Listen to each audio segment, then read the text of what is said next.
unless you guys agree. It's an agency conflict. So your dual agency addendum spells out what the procedure is when you have agency conflicts. And that doesn't die at termination. The biggest offense that we have is in our sales meetings, when people stand up and talk about their properties and say, you know, it's really a dump, it doesn't deserve this amount. So many of us do that. And you said that was a defense? No, I'm saying It's a offense, violation. it's a violation. Oh. Yeah, I mean, that's, We shouldn't do Well, it. is there a difference between puffing and marketing and then material facts? What are material facts? What do you think, Pierre? Factual information. That would be Things that nice. you can prove You can prove. What does that mean? that the roof leaked. You can prove that there's. So material facts are leaky roofs. Well, it's one. It's one material fact. Yes, go ahead, dear. Material fact.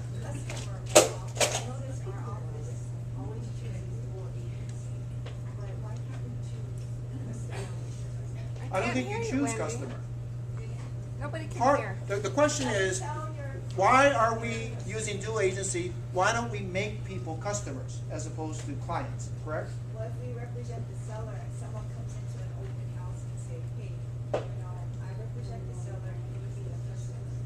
We, as a, you know. Matter of policy? The policy, I think we use dual agency. Is that true, Sherry? No. That's not true. Policy. You Because don't if you make act like people. a duck, you're a duck. And usually when you're in that situation, you start representing the buyer and therefore you've got a dual agency. Yeah, I don't think you can make people anything. No. They either are your client, and that's their decision, or not. The problem is when you don't realize what you're doing constitutes agency. And that's the implied agency problem that Sherry's pointing out. So you can call them green, but if you treat them as if they were your client, you assist them with the purchase contract, you make recommendations in terms of who they should see for their financing, you set up all the deadlines for the inspections. How are you any different from a buyer's rep? Fine line. See? So I don't care what you do as long as you know you're doing it when you're doing it. If you look at our handout for agency, the definition of fiduciary duty, which eludes most of us, is made simple with the acronym OLDGAR. I'm not the only one who uses it. I've kind of modified it for my purposes.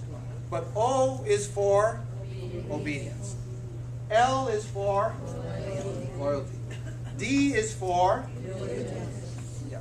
Some people say disclosure. Property house case said diligence, so that's why I use diligence. C, confidentiality. A, Accounting. yeah, what does that mean? Accounting. That paper trail for our conversation. Follow up with email. Monies, client trust account. The easiest way to understand this duty is trust money.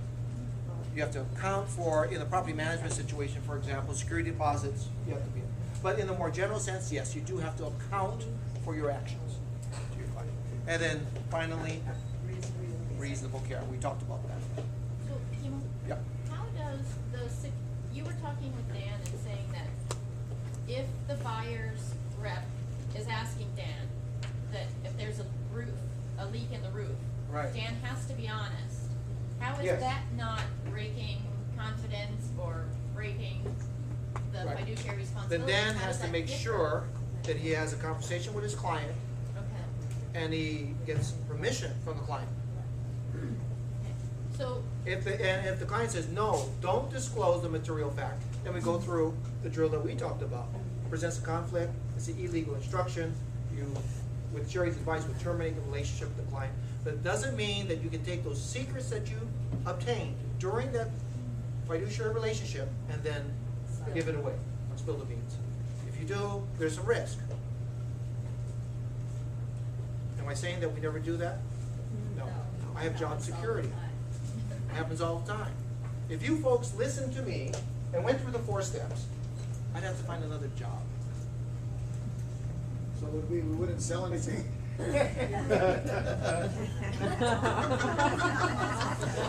Let me tell you this. My most successful clients actually do listen to me. I get a phone call, I won't name names, obviously. One of the most experienced agents I ever represented. She had property rep buyer, they were looking at Mackay of the road, Diamond Head. Is there more expensive property on this island? Mackay, Diamond Head? Not generally, yeah, not generally, right. There's a big problem, okay, with this particular property. So the agent made sure that she warned her client, look, you gotta address this, because you buy this expensive house, you got this huge problem here, you gotta deal with it. She called more than 20 times. And then she followed up with email messages. Within a year, she was sued by her client. Client claimed she never warned her, never spotted the issue, didn't warn her. I said, no problem. You told me you called her over 20 times. This is her words. So I asked her for her phone log. She gave me her cell phone records, her bills. Does that help me? Why not? There's a number. There is no notation as to what the call was about. She was stunned that I was disappointed. I mean, literally, she thought it was enough to have her cell phone records. I said, fine. You followed up with the email. Okay, show me those. She starts to cry.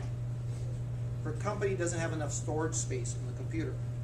So they purge every couple months all the email. She never printed a single email message out. Not one.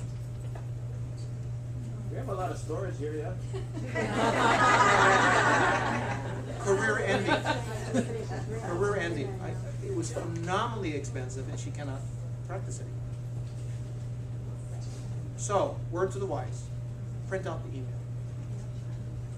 Do not rely upon a CD or a hard drive or whatever. Paper, no batteries required. Put it in a file. Prong it, put it in a file. If you could read hieroglyphics, there are papyrus scrolls from Egypt you could read. 10 years from now, will the computer have the same format, same storage?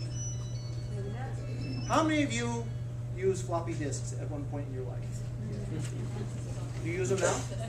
What happened to all the data that were on your floppies? You can't get to it anymore.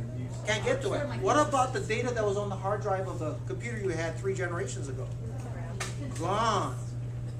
Not retrievable. Probably at the Goodwill, right? Yeah. How about saving online? Print out the message. So if you can spot the issue, have a conversation with Sherry, and then ask your client for further instructions.